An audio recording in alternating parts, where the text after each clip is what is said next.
Freedom of speech does not mean freedom to abuse. ప్రభుత్వాన్ని విమర్శించే హక్కు మీకుంది, మమ్మల్ని ప్రశ్నించే హక్కు మీకుంది, మా నిర్ణయాలతో విభేదించే హక్కు మీకుంది. అదే ప్రజాస్వామ్యం, దాన్ని మేము స్వాగతిస్తాం.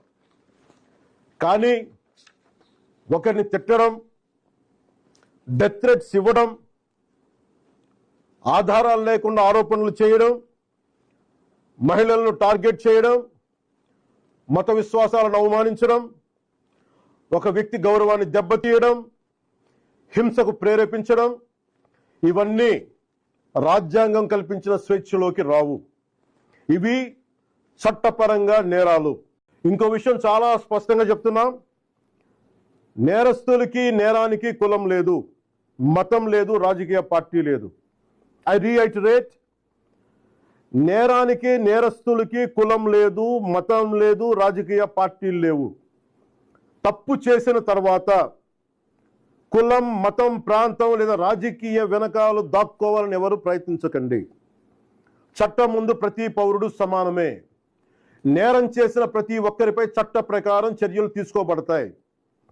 సోషల్ మీడియా దుర్వినియోగం వల్ల ఇబ్బందులు ఎదుర్కొంటున్న ప్రతి ఒక్కరికి ఈ సందర్భంగా నేను ఒక మాట చెప్తా ఉన్నాను. మీరెవ్వరూ ఒంటరి వారు కాదు, మీకు ప్రభుత్వం అండగా ఉంటుంది. డిప్యూటీ చీఫ్ మినిస్టర్ ఆఫీస్లో సోషల్ మీడియా దుర్వినియోగానికి సంబంధించిన ఫిర్యాదులు స్వీకరించేందుకు ప్రత్యేక వ్యవస్థని ఏర్పాటు చేయబోతున్నాం.